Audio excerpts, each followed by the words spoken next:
ব্রাহ্মণ ঠাকুর, আপনি এসেছেন এই সাত সকালে, তবে চরণে আমার প্রণাম গ্রহণ করুন। কল্যাণমস্তু। হে বৈষ্ণব ঠাকুর, আজ আপনার 3 কাল চলে গেছে, 1 কাল মাত্র বাজবেন।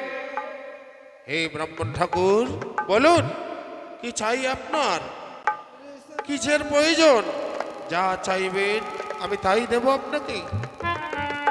শোনো বাবা কর্ণ, তুমি যদি আমাকে কোনো দান দিতে চাও অবশ্যই দেবে, কিন্তু তোমার সঙ্গে, তোমার কাছে দান নেওয়ার পূর্বে আমার সঙ্গে তোমাকে ত্রিসত্যে অঙ্গীকার করতে হবে। কি বলছে? আপনাকে দান করার আগে আমায় ত্রিসত্যে অঙ্গীকার করতে হবে, এ কি বলছেন হে ব্রাহ্মণ ঠাকুর? আপনার 3 কাল চলে গেছে, 1 কাল মাত্র বাজবেন। আজ আপনি এই সময় এসেছেন আমার কাছে দানের জন্য, আপনি যা চাইবেন আমি তাই দেব। হে বৈষ্ণব ঠাকুর, ত্রিসত্য অঙ্গীকার করতে হবে না। শোনো বাবা কর্ণ, তুমি যদি আমাকে দিতে চাও তাহলে দাও, ত্রিসত্য অঙ্গীকার করো, নইলে আমি চলেই যাচ্ছি। হ্যাঁ না না ব্রাহ্মণ ঠাকুর, আপনি যাবেন না, কেননা আমার দ্বারে, আমার বাসায় আজ থেকে কোনো অতিথি ঘুরে যায়নি, আর ঘুরে যাবেও না। তাই হে বৈষ্ণব ঠাকুর, আপনাকে আমি যখন কথা দিয়েছি আমি আপনাকে খালি হাতে ফিরিয়ে দেব না। তাই হে বৈষ্ণব ঠাকুর, আমি আপনার সঙ্গে প্রতিজ্ঞা করছি, হে আকাশ, হে বাতাস, হে চন্দ্র সূর্য, সকল বিশাল কোটি দেবতাকে সাক্ষী রেখে প্রতিজ্ঞা করছি, এই সত্য, এই সত্য, এই সত্য।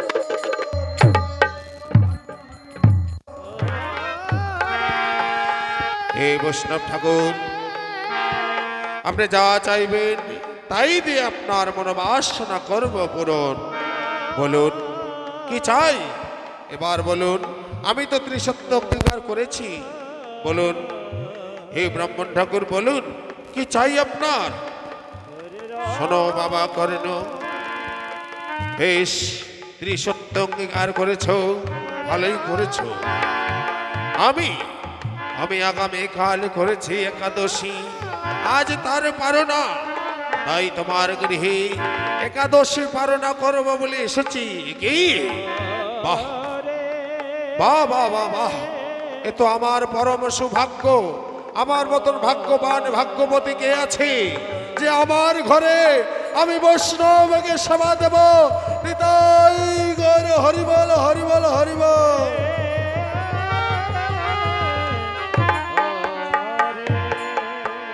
হে ব্রাহ্মণ ঠাকুর, আপনি আগামীকাল করেছেন একাদশী, আজ তার পারনা। বলুন দই, দুগ্ধ, ঘিত, ছানা, ফল মূল ইত্যাদি রাজভোগ আপনি যা চাইবেন তাই দিয়ে আপনার একাদশী পারনার জোগাড় করব। বলুন এই ব্রাহ্মণ ঠাকুর, বলুন কি চাই আপনার? শোনো বাবা কর্ণ, আমি একাদশী পারনা করব, ওই ফল মূল, দই, দুগ্ধ, ঘিত, ছানা আমার কিছুই প্রয়োজন নেই। তাহলে হে ব্রাহ্মণ ঠাকুর, কি দিয়ে করবেন আপনি একাদশী পারনা? বলুন। শোনো বাবা কর্ণ, আমি পারনা করব ওই নরমাংস দিয়ে। কি নরমাংস? হে ব্রাহ্মণ ঠাকুরে কি বলছেন? আমি তো জীবনে কোনোদিন শুনি নাই যে মানুষ যদি কোনোদিন একাদশী থাকে সেই একাদশী পালনা করে সেই নর মাংস দিয়ে। হে ব্রাহ্মণ ঠাকুর, এ কি বলছেন আপনি? আজ নতুন কথা শুনছি আপনার কাছে। হে ব্রাহ্মণ ঠাকুর, আপনি অন্য কিছু বলুন, অন্য কিছু চান। শোনো বাবা কর্ণ, তুমি যদি আমায় ফিরিয়ে যেতে বলো আমি চলেই যাব, আমার কোনো দুঃখ নেই। কেননা এটাই তো সত্যি, কেউ কোনোদিন একাদশী পারনা নরমাংস দিয়ে করে না। বেশ, তোমাকে আর করতে হবে না, আমি চলেই যাচ্ছি। না না ব্রাহ্মণ ঠাকুর, কৃপা করে যাবেন না। হে ব্রাহ্মণ ঠাকুর, বেশ, আমি যখন আপনাকে কথা দিয়েছি, বলুন আমার কোন অঙ্গ থেকে মাংস কেটে আপনার জন্য প্রসাদের আয়োজন করব? না না না না না না, শোনো বাবা কর্ণ, আমি যার তার মাংস দিয়ে একাদশী পালন করব না। তাহলে তাহলে হে ব্রাহ্মণ ঠাকুর বলুন, কার মাংস দিয়ে আপনি একাদশী পালন করবেন? শোনো বাবা কর্ণ, আমি একাদশী পালন করব ওই ৮ম বছরের শিশু বালকের মাংস দিয়ে। এ কি বলছেন হে ব্রাহ্মণ ঠাকুর? এই জগতে, এই ধরাধামে কার এত সন্তানে বেশি হয়েছে যে তাদেরকে তাদের সন্তান আমার কাছে তুলে দেবে, আর সেই সন্তানের মাংস দিয়ে আমি আপনার করবো একাদশী পারে না? না না হে ব্রাহ্মণ ঠাকুর, আপনি অন্য কোনো উপায় বলুন। শোনো বাবা কর্ণ, তুমি যেখানে সেখানে খুঁজবে কেন? তোমার ঘরেই তো রয়েছে একমাত্র তোমার সন্তান, সেই বিষকেতু। আজ হতে তার বয়স হতে চলেছে সেই ৮ম বছর। সেই বালকের মাংস দিয়ে আমায় একাদশী পালন করো না।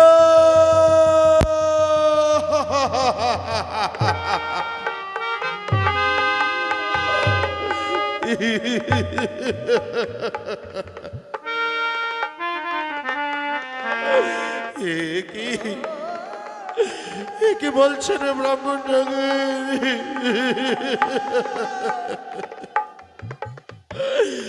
আমার 10টি নয়, 5টি নেই, একটি মাত্র সন্তান, আর তাকে আমি না, আমি কি করে সম্ভব হয়?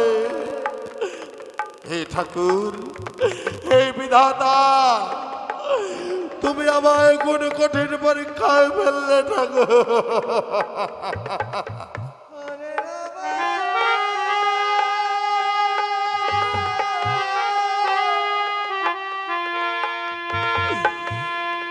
কর্ণ, শোনো কর্ণ, যদি তুমি না পারো তাহলে আমি চলেই যাচ্ছি। কেমন? তোমায় কোনো চিন্তা করতে হবে না, আমি চলেই যাচ্ছি। না হে ব্রাহ্মণ ঠাকুর, আপনি যাবেন না। আমি যখন আপনার সঙ্গে ত্রিসত্য অঙ্গীকার করেছি, আমি অবশ্যই আপনার সেবার আয়োজন করব, কিন্তু আমাকে খানিক সময় দিন। যে যাকে 10 মাস 10 দিন গর্ভে ধরেছে তার মা, তার কাছে আমায় একটু অনুমতি দিতে দিন।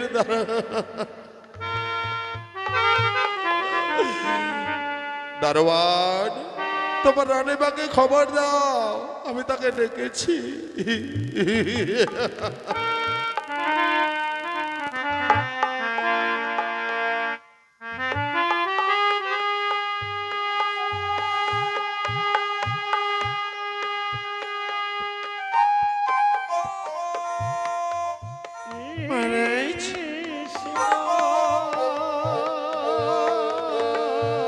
মহারাজ, বলেন মহারাজ, আপনি আমায় ডেকেছি?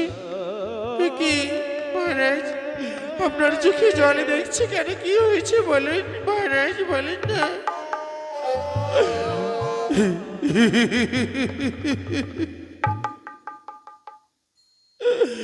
পদ্মা,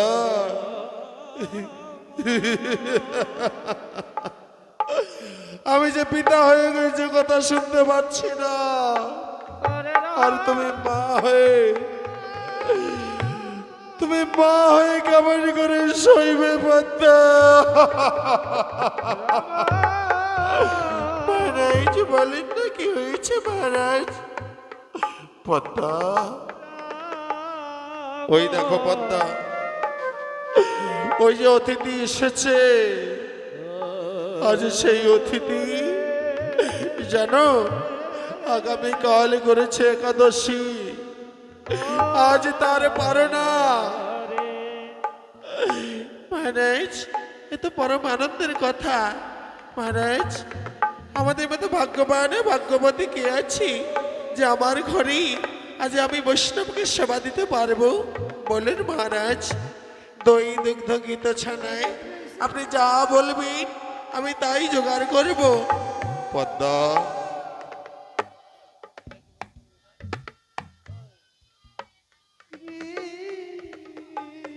জানো পদ্মা, হে পদ্মা, দই দুগ্ধ ঘিত ছানা কিছুই লাগবে না পদ্মা।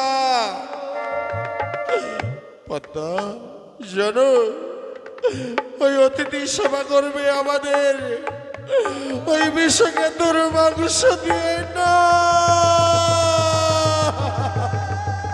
নিতাই গৌর হরি বল।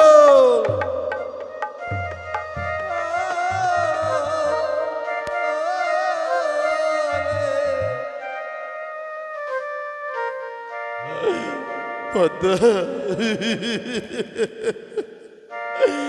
মহারাজ কি বলছেন আপনি? হ্যাঁ পদ্মা, হ্যাঁ আমি ত্রিসত্য অঙ্গীকার করেছি। হে পদ্মা বলে এখন আমি কি করব যদি দ্বার থেকে অতিথি ঘুরে যায়? জগতে আমার কলঙ্ক থাকবে, জগতে আমার থেকে সবাই উপহাস করবে যে ওই যে অঙ্গরাজ কর্ণের ঘরে কেউ দিচ্ছে বলতে পারে না, মিথ্যাবাদী সেই অঙ্গরাজ কর্ণ। বলো পদ্মা বলো এখন আমি কি করব? মহারাজ বলেন আমায় কি করতে হবে? মহারাজ বলেন না। পদ্মা তুমি শুধু আমায় অনুমতি দাও, ওই যে আমার বিশ্বকেতুকে অতিথি সবাই দেওয়ার জন্য তুমি আমায় অনুমতি দাও পদ্মা।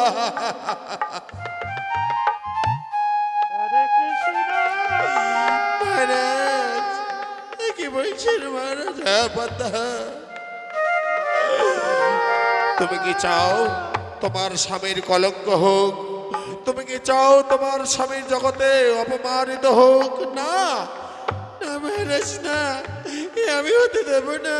মহারাজ বলেন তাহলে পদ্মা তুমি শুধু আমায় অনুমতি দাও যেন আমি ওই বিশ্বকেতুর মাংস কিনে ওই অতিথি সবাই দিতে পারি।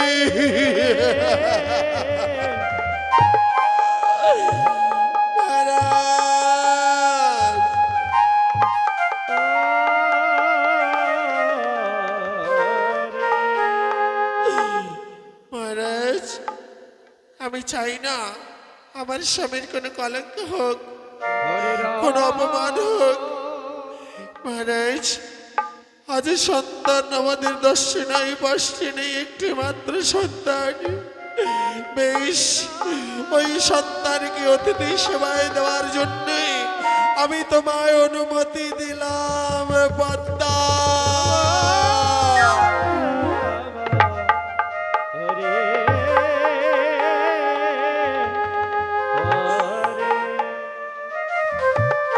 ধন্য পদ্মা তুমি ধন্য। এ পদ্মা আজ তোমার মতো নারী এই জগতে আর কেউ নেই। তাই হে পদ্মা আমি তোমাকে ধন্য দিচ্ছি। ধন্য তোমার নাম, ধন্য তোমার মাতৃগর্ভ, তেমনি তোমার নাম এই জগতে অক্ষয় হয়ে থাকবে। নিতাই গৌর হরি বল হরি বল।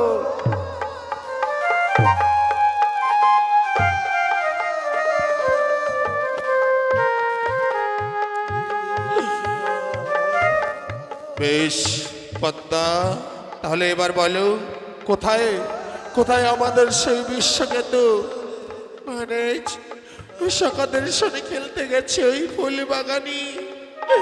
জান মহারাজ আমার নয়নের মনে বিশ্বকেতুকে নিয়ে আসুন, আমি তাকে নয়ন ভরে দেখতে চাই। পদ্মা